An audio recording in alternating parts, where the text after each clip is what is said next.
The sun crept over the horizon, casting a warm glow across Oakwood Park. The morning air was crisp and clean, filled with the gentle chirping of birds and the rustling of leaves in the breeze. As the first rays of sunlight touched the well-maintained paths and neatly trimmed hedges, the park came to life with a serene beauty that seemed almost magical. Amidst this tranquil scene sat Mr. Charles Thompson, an elderly black man in his late 70s, perched comfortably on his favorite bench. His weathered hands grasped a steaming cup of coffee, the aroma mingling with the fresh scent of morning dew. Beside him lay a wooden cane, its handle worn smooth from years of use. Mr. Thompson's eyes crinkled at the corners as he took a sip of his coffee, savoring the rich flavor. He set the cup down and picked up his folded newspaper, carefully spreading it open across his lap. This daily ritual was more than just a habit. It was a moment of peace, a chance to reflect on life and enjoy the simple pleasures that came with age. As he began to read, the sunlight caught the silver in his close-cropped hair, giving him an almost ethereal appearance. His attire was modest but neat, a clean, pressed shirt tucked into well-worn slacks, and a light jacket to ward off the morning chill. Despite his advanced years, there was a dignity in his posture, a quiet strength that spoke of a life well lived. Just a few benches away, partially obscured by a flowering dogwood tree, sat another man. To the casual observer, he might have seemed like just another early riser enjoying the park. But there was an intensity to his stillness, a purpose in the way he sat motionless, taking in every detail of the scene before him. He was more than just a bystander. He was a silent witness to the unfolding morning. As Mr. Thompson turned the pages of his newspaper, occasionally pausing to sip his coffee or glance at the blooming flowers nearby, the quiet observer remained vigilant. His presence added an undercurrent of tension to the otherwise peaceful setting, like the calm before a storm. The morning wore on, and the park began to fill with the usual crowd of joggers, dog walkers, and parents pushing strollers. Mr. Thompson nodded politely to those he recognized, exchanging brief pleasantries with a few regulars who passed by his bench. His kind smile and gentle demeanor made him a beloved fixture in the park, as familiar and comforting as the old oak trees that lined the pathways. It was nearly 9 when the peaceful atmosphere was shattered by the arrival of Officer Daniels. The young policeman strode into the park with an air of authority, his uniform crisp and his badge gleaming in the morning sun. His eyes scanned the area, eventually settling on Mr. Thompson with a look of suspicion. Without hesitation, Officer Daniels marched directly toward the elderly man, his hand resting casually on his holster as he approached. Mr. Thompson looked up from his newspaper, his expression a mixture of curiosity and mild concern. "Excuse me, sir," the officer called out, his voice sharp and authoritative. "What are you doing here?" Mr. Thompson blinked in surprise, lowering his newspaper. "Good morning, officer," he replied calmly. "I'm just enjoying my coffee and reading the paper, as I do every morning." Officer Daniels, whose name tag read Daniels, narrowed his eyes. "This is a residential area. Do you live around here?" Mr. Thompson nodded, a small furrow appearing between his brows. "Yes, I've lived in this neighborhood for over 30 years, just a few blocks down on Maple Street." Officer Daniels crossed his arms, his posture becoming more aggressive. "I haven't seen you around before. Can you prove you live here?" The question hung in the air, heavy with implication. Mr. Thompson felt a familiar tightness in his chest, one that had nothing to do with his heart condition. He took a deep breath, willing himself to remain calm. "Officer," he began, his voice steady, "I've been coming to this park every morning for decades. I'm not sure what proof you're looking for, but I assure you, I belong here." Daniel scoffed, his lips curling into a sneer. "Listen, old man, I don't have time for this. This park isn't for loitering. If you can't prove you live here, you need to leave." Mr. Thompson felt a flicker of anger, quickly tempered by years of experience dealing with such situations. He carefully folded his newspaper and set it aside, then looked directly into the young officer's eyes. "Son," he said, his voice carrying the weight of his years, "I understand you're doing your job, but I think there's been a misunderstanding. I'm not loitering. I'm a resident enjoying a public space, just like anyone else." Officer Daniels' face flushed red. He took a step closer, looming over Mr. Thompson. "I'm not your son," he spat, "and I'm telling you to move along now." Mr. Thompson's hand trembled slightly as he reached for his cane. He hadn't wanted to use it today, but the stress of the confrontation was taking its toll. "Officer Daniels," he said, reading the name tag again, "I'd like to speak with your supervisor. I believe this situation warrants." "Shut up," Daniels barked, cutting him off. "You don't make demands here. I'm the one giving orders. Get up and leave, or I'll arrest you for trespassing and resisting an officer." The threat hung in the air, cold and harsh. Mr. Thompson felt his heart racing, the familiar tightness in his chest intensifying. He gripped his cane, using it to slowly push himself to his feet. "There's no need for threats, officer," Mr. Thompson said, his voice strained but dignified. "I've done nothing wrong. I've lived in this community longer than you've been alive. I helped design this very park." Daniels sneered, clearly not believing a word. "Yeah, right? And I'm the mayor. Last warning, old man. Move it or you're coming with me." Mr. Thompson stood his ground, years of fighting for his rights giving him strength. "I will not be bullied out of a public space, officer. If you insist on this course of action, I must insist on speaking with your superior." Officer Daniels' face contorted with anger. In a swift motion, he grabbed Mr. Thompson's arm, yanking him forward. "That's it. You're under arrest." The sudden movement sent a jolt of pain through Mr. Thompson's shoulder. He gasped, his cane clattering to the ground as he struggled to keep his balance. "Please," Mr. Thompson wheezed, the stress aggravating his heart condition. "There's no need for this. I'm not resisting." As the confrontation between Officer Daniels and Mr. Thompson unfolded, the figure sat motionless on a nearby bench, his presence almost forgotten in the tension of the moment. The man, dressed in casual clothes that blended seamlessly with the park's other visitors, had been there since before Mr. Thompson arrived for his morning ritual. His eyes, sharp and attentive, never left the scene playing out before him. To a casual observer, he might have appeared to be simply enjoying the morning air, perhaps reading a book or scrolling through his phone. But his focus was entirely on the interaction between the elderly black man and the young police officer. The mystery man's face remained impassive, betraying no emotion as he watched Officer Daniels approach Mr. Thompson. His fingers, interlaced in his lap, tightened almost imperceptibly as the officer's tone grew more aggressive. As Daniels demanded proof of residency from Mr. Thompson, the observer's eyebrow twitched, the only outward sign of his inner thoughts. He leaned forward slightly, his ears straining to catch every word of the exchange. Mr. Thompson's calm demeanor in the face of the officer's hostility seemed to intrigue the watcher. A flicker of something, respect perhaps, crossed his face as the elderly man stood his ground, explaining his long history in the neighborhood. The observer's gaze shifted between Mr. Thompson and Officer Daniels, taking in every detail. He noted the way Daniels' hand kept drifting towards his holster, the aggressive set of his shoulders. In contrast, he observed Mr. Thompson's dignified posture, the slight tremor in his hand as he gripped his cane. As the confrontation escalated, the mystery man's body tensed as if preparing to intervene. But he remained seated, his face a mask of concentration. He seemed to be weighing each word, each action, filing away information for some unknown purpose. When Officer Daniels grabbed Mr. Thompson's arm, the observer's eyes narrowed. His hand twitched as if wanting to reach out and stop the officer. But still, he didn't move from his bench. The man watched as Mr. Thompson began to visibly shake, his face contorting with stress and pain. The observer's jaw clenched, a muscle working in his cheek as he fought to maintain his neutral expression. As Officer Daniels reached for his handcuffs, the mystery man finally stirred. In one fluid motion, he stood up from the bench, his movements deliberate and controlled. "Stop!" A commanding voice rang out across the park. Both Mr. Thompson and Officer Daniels froze, turning towards the source of the interruption. A tall, imposing figure strode towards them, his face a mask of controlled anger. Officer Daniels' eyes widened in recognition and fear, his grip on Mr. Thompson loosening as he stammered, "See, Chief Mitchell. I didn't expect to see you here, sir."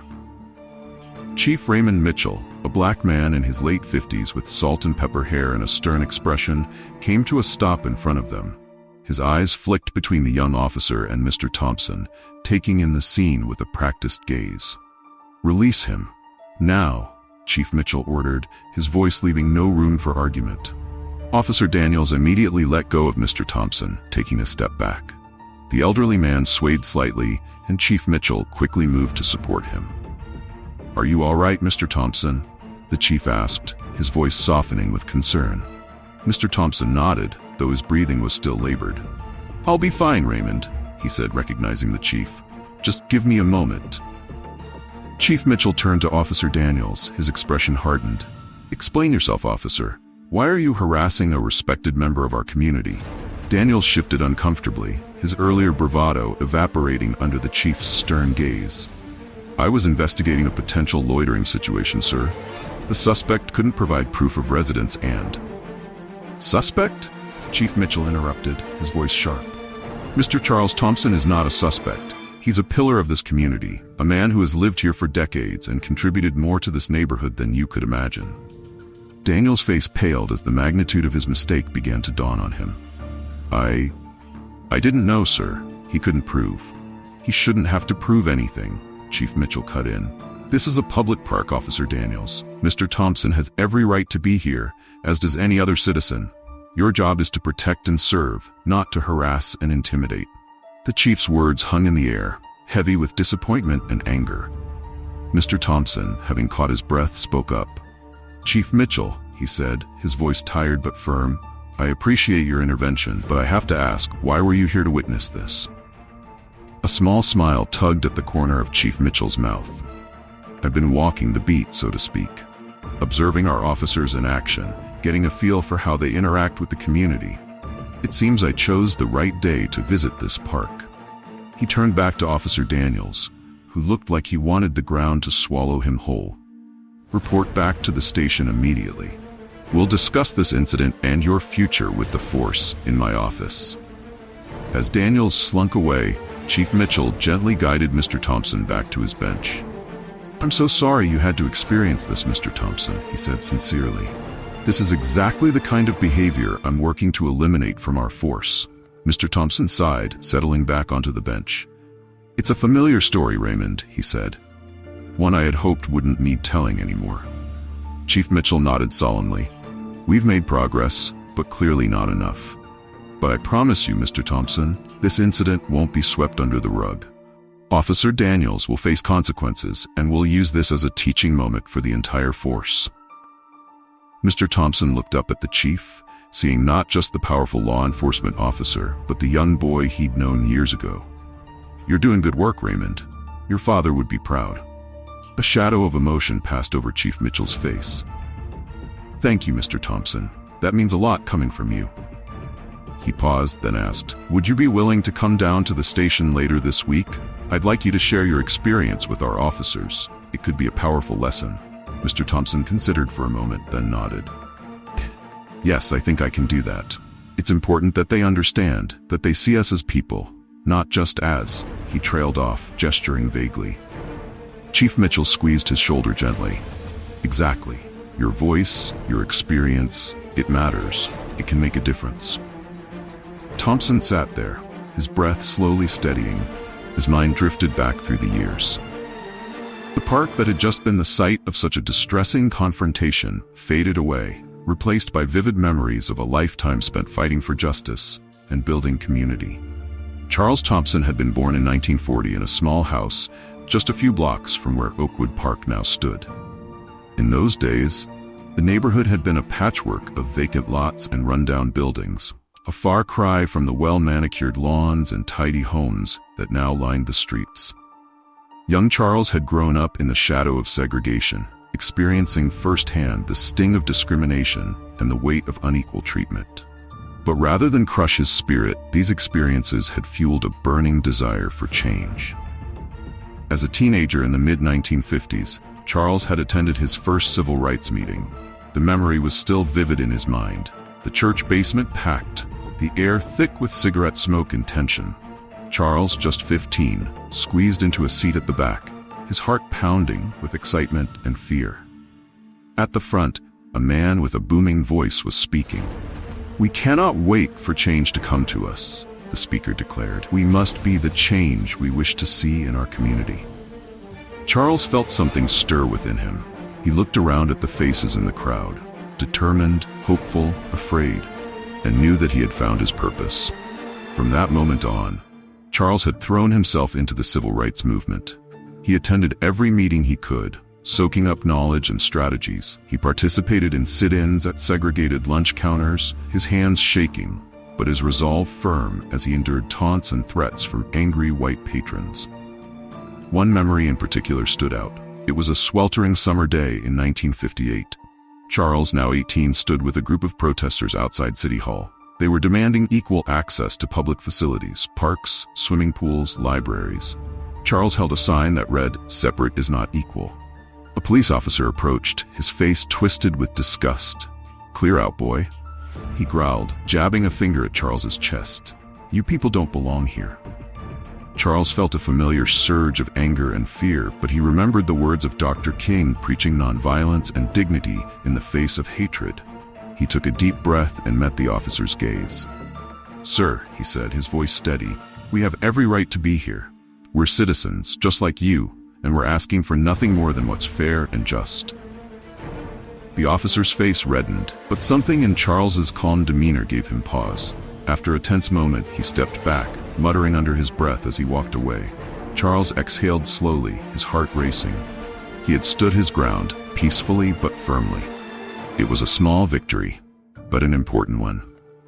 As the years passed, Charles Thompson became a respected leader in the community. He organized voter registration drives, led peaceful protests, and worked tirelessly to bridge the racial divide in his city. In 1965, a pivotal moment arrived. The city council was considering plans for a new park in the neighborhood. Charles saw an opportunity, not just for green space, but for healing and unity. The council chamber was packed as Charles stood to speak. He looked out at the sea of faces, black and white, young and old, and felt the weight of the moment. "Ladies and gentlemen of the council," he began, his voice strong and clear, "we have an opportunity here. An opportunity not just to build a park, but to build a community. This park can be a place where children of all races play together, where families gather, where we can begin to see each other as neighbors and friends, not as us and them." He paused, looking each council member in the eye. "I'm asking you to let us be part of this process. Let us help design this park. Let it be a symbol of what we can achieve when we work together." There was a moment of silence, then a councilwoman spoke up. "Mr. Thompson, your words are powerful. I move that we create a community committee, led by Mr. Thompson, to work with our Parks Department on this project." The motion passed unanimously. Charles felt a surge of hope and pride. It was a step forward, a chance to create something meaningful. Over the next year, Charles worked closely with the Parks Department and a diverse committee of community members to design Oakwood Park. Every decision was made with intention. The layout of the paths, the placement of benches, the types of trees and flowers to be planted. The day the park opened in 1966 was one of the proudest of Charles's life. The ribbon-cutting ceremony was a joyous occasion. Children of all races played together on the new equipment, their laughter filling the air. Families spread picnic blankets on the fresh grass. The mayor, beaming, shook Charles's hand. "Mr. Thompson," he said, "you've given this city a great gift. This park is more than just trees and grass. It's a symbol of what we can achieve when we come together." Charles nodded, too overcome with emotion to speak. He looked around at the park, his park, their park, and felt a deep sense of accomplishment. It wasn't the end of their struggles, but it was a beautiful beginning. From that day forward, Oakwood Park became the heart of the community. Charles organized regular meetings there, bringing people together to discuss issues and work towards solutions. The park became a safe space for dialogue, for building understanding across racial lines. Over the decades that followed, Charles Thompson remained a pillar of the community. He served on the city council for several terms, always advocating for equality and justice. He mentored young activists, sharing the lessons he had learned during the civil rights movement. In 1990, on the 25th anniversary of Oakwood Park's opening, the city honored Charles for his contributions. The mayor's voice rang out across the park. "It is my great honor to dedicate this fountain to Charles Thompson, a man who has given so much to our community. May the flowing water remind us of the constant effort needed to nurture understanding and equality. Charles, his hair now gray, stood with tears in his eyes as the plaque was unveiled. It read, "The Charles Thompson Fountain, in honor of a man who brought our community together and helped justice flow like a mighty stream." As the applause died down, a young boy tugged on Charles's sleeve. "Mr. Thompson," he said, his eyes wide, "will you tell me about the old days, about how you made this park?" Charles smiled, sitting down on a nearby bench. "Well, young man," he began, "it all started with a dream of a place where everyone could feel welcome." As the years passed, age and health issues began to slow Charles down. His doctor diagnosed him with a heart condition, urging him to take it easy. But Charles couldn't imagine staying away from his beloved park. Every morning, without fail, he would make his way to his favorite bench. He would sit there, reading his newspaper, watching the children play, and feeling a deep sense of satisfaction at how far they had come. But there were also moments of concern. Charles noticed that while the park was integrated, real interaction between races was still limited.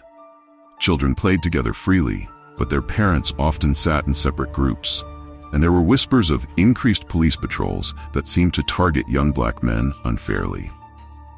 One morning, about a year before the incident with Officer Daniels, Charles had a conversation that stuck with him. A young black woman sat down next to him on the bench, a sleeping baby in her arms. She looked tired and worried. "Excuse me," she said hesitantly, "are you Mr. Thompson, the one they named the fountain after?" Charles nodded, smiling. "That's me, and who might you be?" "I'm Shanice," she replied. I grew up hearing stories about you, about what you did for this community. But can I ask you something?" "Of course, dear." Shanice took a deep breath. "Do you ever feel like nothing's really changed?" "My brother, he got stopped by the police last week, right here in the park. They said he looked suspicious. He was just playing basketball with his friends." Charles felt a familiar ache in his chest, part heartburn, part sorrow. He reached out and patted Shanice's hand. "Things have changed, Shanice," he said gently. "But not enough. Not nearly enough. The work isn't finished. It's up to your generation now to pick up where we left off, to keep pushing for real equality, real justice." Shanice nodded, tears in her eyes. "It just seems so hard sometimes." "It is hard," Charles agreed, "but it's worth it. Look around this park. It's not perfect, but it's a start. It's a place where your baby can grow up playing with children of all races. That's something, and you can make it even better." As Shanice left, Charles sat back, lost in thought. The park was his legacy, a symbol of progress, but it was also a reminder of how much work was still to be done. Charles Thompson's mind returned to the present, the confrontation with Officer Daniels, a painful reminder that the struggles of his youth were far from over. But as he looked around the park, seeing the trees he had helped plant decades ago now tall and strong, Charles felt a renewed sense of purpose. Yes, he was older now. Yes, his health wasn't what it used to be. But his spirit, his commitment to justice and equality, was as strong as ever. He made a silent promise to himself. He would turn this incident into an opportunity. He would work with Chief Mitchell to improve police-community relations. He would share his stories with a new generation, inspiring them to continue the fight for true equality. Oakwood Park had been born out of a dream of unity and understanding. It had weathered storms of prejudice and indifference. And now, Charles Thompson decided it would once again become a catalyst for change. Charles smiled. There was still hope. There was still work to be done. And he, Charles Thompson, was not done yet. The confrontation in Oakwood Park sent ripples through the community, stirring up emotions and memories that many had thought long buried. For Charles Thompson, it was a stark reminder that the work he had dedicated his life to was far from finished. As he sat on his familiar bench in the days following the incident, he found himself reflecting on the past and contemplating the future with renewed vigor. The park, once a symbol of progress and unity, now seemed to Mr. Thompson like a microcosm of the larger societal issues they still faced. The very ground beneath his feet, which he had helped shape decades ago, now bore witness to the persistent specter of racial profiling and discrimination. But Charles Thompson was not a man to despair. Instead, he saw an opportunity. a chance to reignite the flame of change and pass the torch to a new generation. One crisp morning, about a week after the incident with Officer Daniels, Mr. Thompson arrived at the park to find Chief Raymond Mitchell waiting for him. The chief's face was etched with concern and determination. "Good morning, Mr. Thompson," Chief Mitchell greeted him, rising from the bench. "I hope you're feeling better after, well, you know." Charles nodded, settling onto the bench beside the chief. "I'm fine, Raymond. It takes more than one misguided young officer to keep me down, but I am concerned about what this means for our community." Chief Mitchell sighed, his shoulders sagging slightly under the weight of his responsibility. "You're right to be concerned. The incident has sparked quite a reaction. There have been protests outside the police station, demands for Officer Daniels to be fired, calls for a complete overhaul of our training procedures."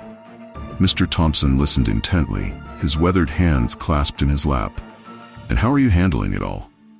"As best I can," the chief replied. "Officer Daniels has been suspended pending a full investigation. We're reviewing our training protocols, especially regarding community engagement and racial sensitivity. But Mr. Thompson, I need your help." Charles raised an eyebrow, intrigued. "Oh, and what can an old man like me do to help the chief of police?" Chief Mitchell turned to face him fully, his expression earnest. "I want you to speak to our officers, all of them. Share your experiences, your perspective. Help them understand the impact their actions can have, both positive and negative. They need to hear from someone who's lived through the changes in our community, someone who can bridge the gap between generations." Mr. Thompson sat back, considering the proposal. It was a significant ask, one that would require him to revisit painful memories and confront ongoing injustices. But isn't this what he had always done? Pushing for change, even when it was difficult?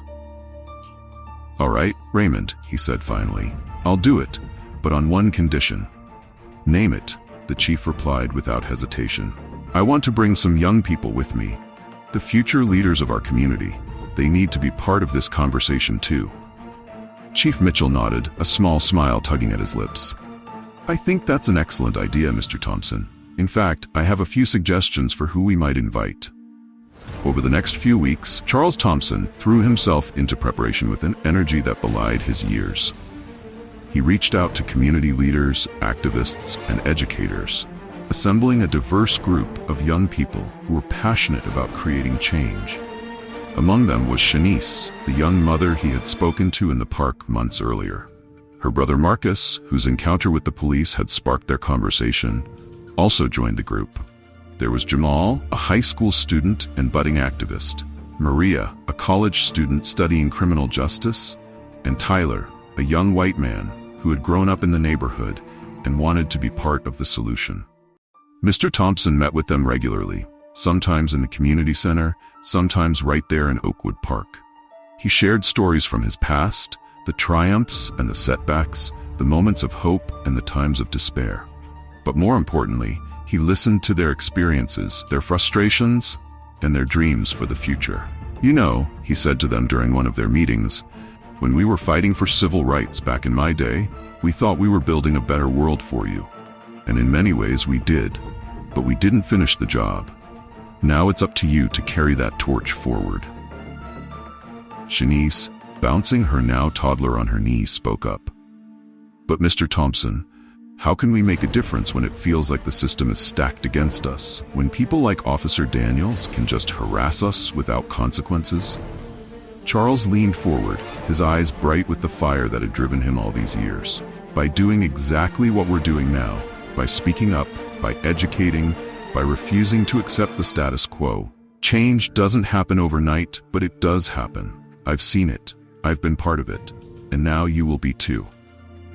As the day of the presentation to the police force approached, tension in the community continued to simmer. The suspension of Officer Daniels had sparked heated debates on social media and in community forums. Some defended the officer, arguing that he was just doing his job. Others called for more severe consequences, seeing the incident as symptomatic of deeper systemic issues. Mr. Thompson watched it all unfold with a mixture of concern and hope. The night before the presentation, he sat in his living room, surrounded by old photographs and newspaper clippings. His fingers traced the edges of a black and white photo showing him as a young man standing proudly in front of the newly opened Oakwood Park. "We've come so far," he murmured to himself, "but there's still so far to go." The next morning dawned bright and clear.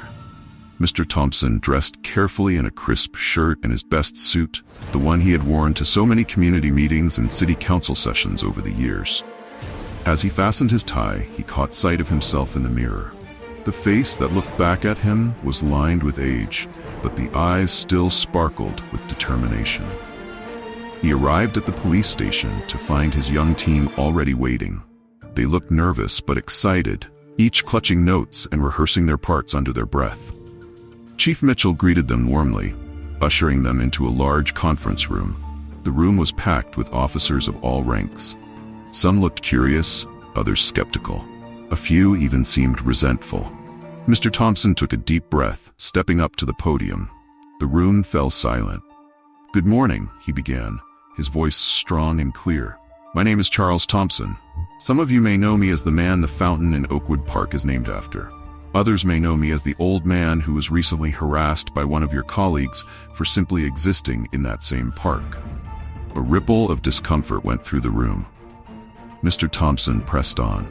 "But I'm not here to point fingers or assign blame. I'm here to share a story, my story, our community's story. And I brought some young people with me to share their stories too. Because you see, what happened to me in the park isn't just about one incident or one officer. It's about a history, a pattern, a system that needs to change." Over the next 2 hours, Mr. Thompson and his team painted a vivid picture of life in their community. They shared personal experiences of racial profiling, of feeling unsafe in their own neighborhoods, of the fear and frustration that came with constantly being viewed as suspects rather than citizens. But they also spoke of hope, of their vision for a future where police and community worked together in true partnership, where trust was built on mutual respect and understanding. Marcus, Shanice's brother, spoke about his experience being stopped in the park. "I was just playing ball with my friends," he said, his voice shaking slightly. "But the way those officers looked at me, the way they spoke to me, it made me feel like a criminal in my own neighborhood." "Is that really how you want us to feel?" Maria, the criminal justice student, presented statistics on racial disparities in policing. "These numbers tell a story," she explained. "A story of systemic bias that goes beyond any one officer or incident. We need to acknowledge this reality if we're going to change it." Throughout it all, Mr. Thompson watched the faces of the officers in the room. He saw shock, discomfort, and defensiveness. But he also saw dawning understanding, empathy, and in some cases, shame. As the presentation drew to a close, Mr. Thompson stepped back up to the podium. "I know this hasn't been easy to hear," he said softly. "Believe me, it hasn't been easy to say. But this conversation, difficult as it is the first step towards real change." He paused, looking out over the sea of blue uniforms. "I remember when Oakwood Park was just a dream, when the idea of black and white children playing together seemed impossible. But we made it happen. We can make this happen too. A police force that truly serves and protects all members of our community, regardless of the color of their skin." The room was silent for a moment after Mr. Thompson finished speaking. Then, slowly, one officer stood up. It was a young woman, her face etched with emotion. "Mr. Thompson," she said, her voice wavering slightly, I want to thank you, all of you, for sharing your stories, for trusting us with your experiences. I became a police officer because I wanted to help people, to make a difference. But I realize now that I can't do that without truly understanding the community I serve. So thank you for helping me see that." Her words seemed to break a dam. Suddenly, officers were standing up all around the room, asking questions, sharing their own perspectives, engaging in the kind of open dialogue that Mr. Thompson had dreamed of for so long. As the formal presentation ended and the room buzzed with conversation, Chief Mitchell made his way to Mr. Thompson's side. "Charles," he said, his voice thick with emotion, "I can't thank you enough. This is exactly what we needed." Mr. Thompson smiled, patting the chief's arm. "It's a start, Raymond. Just a start, but a good one." The impact of the presentation rippled out far beyond the walls of the police station. In the weeks that followed, Chief Mitchell implemented a series of reforms, including enhanced community engagement programs and more rigorous training on racial bias and de-escalation techniques. Officer Daniels, after a thorough investigation and disciplinary process, was required to undergo extensive retraining and community service. To everyone's surprise, he requested to meet with Mr. Thompson personally to apologize. The meeting took place in Oakwood Park, at Mr. Thompson's favorite bench. Officer Daniels arrived in civilian clothes, looking nervous and ashamed. "Mr. Thompson," he began, his voice barely above a whisper. "I'm so sorry. What I did was inexcusable. I let my biases and assumptions cloud my judgment, and I caused you harm. I violated the very oath I took to protect and serve." Charles listened quietly, his eyes never leaving the young officer's face. "Thank you for your apology, Officer Daniels," he said finally. "I accept it, but I hope you understand that this isn't just about me. It's about every person of color who has ever felt afraid or unwelcome in their own community because of the actions of law enforcement." Daniels nodded, his eyes glistening with unshed tears. "I understand," Daniels nodded, his eyes glistening with unshed tears. "I understand, sir, and I want you to know that I'm committed to doing better, to being better. Your presentation opened my eyes. I've requested to be part of the new community outreach program. I want to rebuild trust, to make amends." Mr. Thompson smiled, a glimmer of hope warming his heart. "That's a good start, son. A very good start." As summer turned to fall, Oakwood Park once again became a hub of community activity. But now, alongside the usual joggers and families, one could often spot police officers chatting with residents, playing basketball with local kids, or simply walking the beat with a new awareness of their role in the community. Mr. Thompson's young team had taken on leadership roles in various community initiatives. Shanice was organizing workshops on knowing your rights during police encounters. Marcus had started a mentoring program for at-risk youth. Maria was interning with the police department, working on policy reform.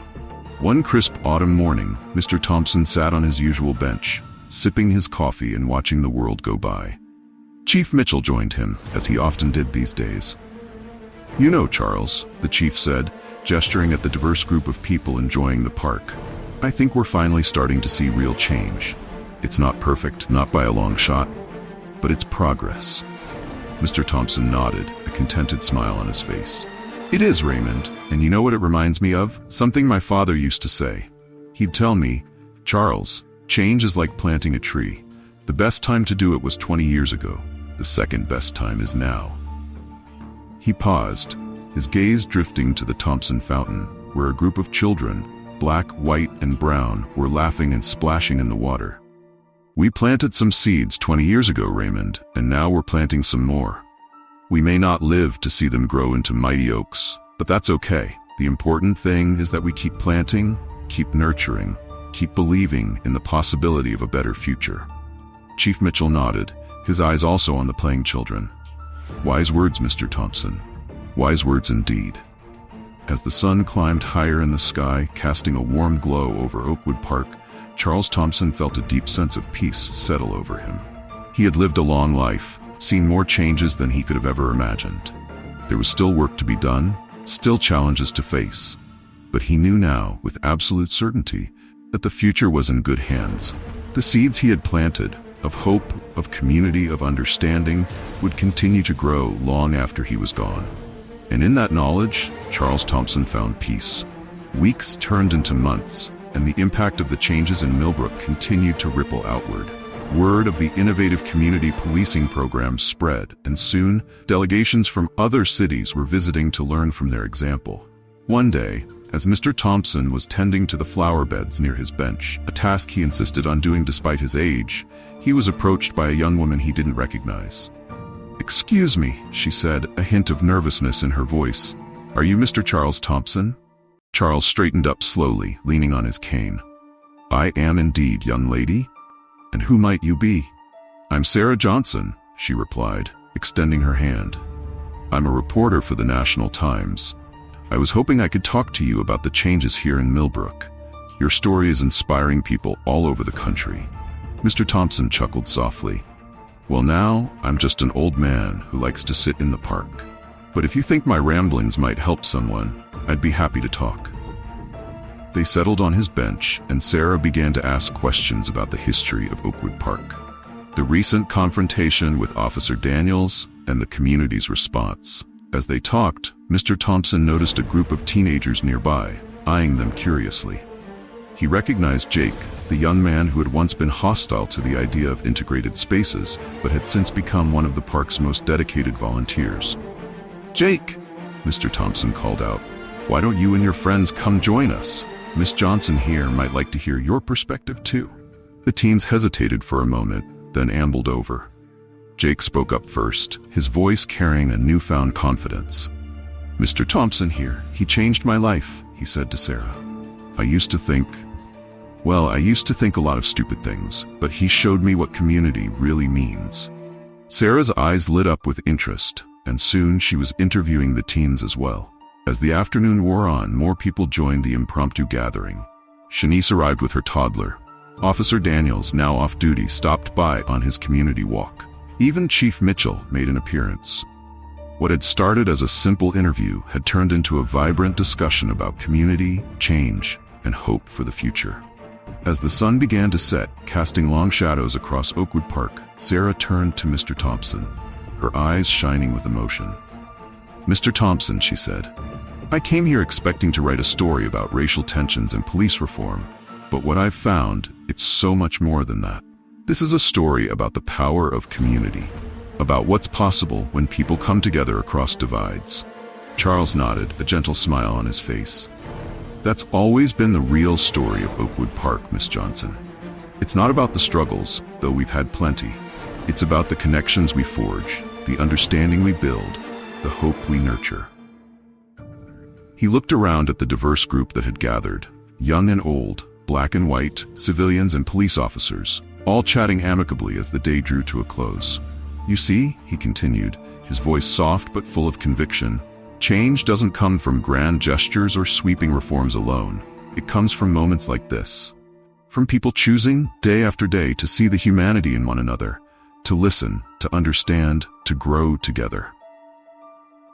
As the group began to disperse, heading home for the evening, Mr. Thompson remained on his bench. The park was quiet now, bathed in the golden light of sunset. He closed his eyes, feeling the gentle breeze on his face, listening to the rustle of leaves and the distant laughter of children. In that moment, Charles Thompson felt the weight of his years, but also the lightness of hope. He had seen so much change in his lifetime, some for the better, some for the worse. But sitting here, in the park he had helped create, surrounded by the community he loved, he felt a profound sense of optimism for the future. The work wasn't finished, he knew. There would always be challenges, always be a need for vigilance and action. But looking at the young faces full of determination and hope, at the bonds forming between people who once viewed each other with suspicion, Charles knew that the dream he had nurtured all those years ago was in good hands. As the stars began to twinkle in the darkening sky, Charles Thompson slowly rose from his bench. He took one last look around the park, his heart full of gratitude for all that had been and all that was yet to come. Then, with a spring in his step that belied his years, he headed home, ready to face whatever new adventures tomorrow might bring. For in Oakwood Park, in the heart of Millbrook, the seeds of change continued to grow, nurtured by the enduring spirit of a community united in hope and purpose. And as Charles Thompson walked home that evening, he carried with him the knowledge that his life's work, his legacy, would live on, not just in the bricks and mortar of Oakwood Park, but in the hearts and minds of all those who had been touched by its spirit of unity and understanding. The story of Charles Thompson and Oakwood Park didn't end there. It continued to unfold, day by day, in the lives of the people of Millbrook, in the laughter of children playing together without regard for color, in the respectful interactions between police officers and community members, in the ongoing dialogues and initiatives that brought people together to address challenges and celebrate successes. It lived on in Jake, who went on to study urban planning, determined to create more spaces like Oakwood Park in other communities. It thrived in Shanice, who became a powerful advocate for early childhood education, ensuring that the next generation would grow up with the values of equality and mutual respect. It flourished in Officer Daniels, who not only transformed his own approach to policing, but became a vocal champion for reform within the department, inspiring other officers to connect more deeply with the communities they served. And it endured in the countless small interactions that took place in and around the park every day.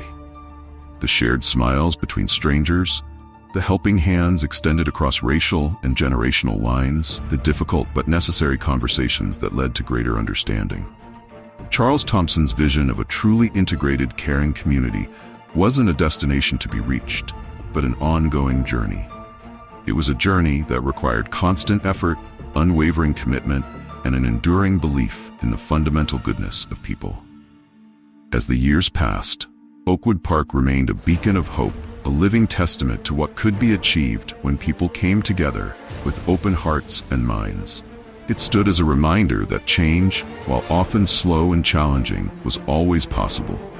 And though Charles Thompson eventually passed on, his spirit lived on in every corner of the park, in every person who had been touched by his wisdom and kindness. His legacy was not just in the physical space he had helped create, but in the enduring idea that had guided his life's work, that by nurturing understanding, by fostering connections, by believing in the power of community, we can create a better world for all.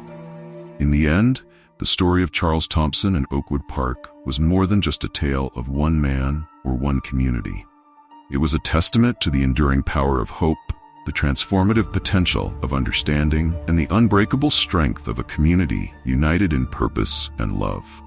And so as the seasons changed and the years rolled by, Oakwood Park continued to stand as a living, growing embodiment of Charles Thompson's dream. A place where all people could come together, where understanding could flourish, and where the seeds of a better future were planted and nurtured, day after day, generation after generation. The legacy of Charles Thompson and Oakwood Park serves as an inspiration, a call to action for all who hear their story. It reminds us that each of us has the power to make a difference, to plant seeds of change in our own communities. And though we may not live to see the mighty oaks that grow from these seeds, we can take comfort in knowing that our efforts, however small they may seem, contribute to a better, more just, and more compassionate world for generations to come.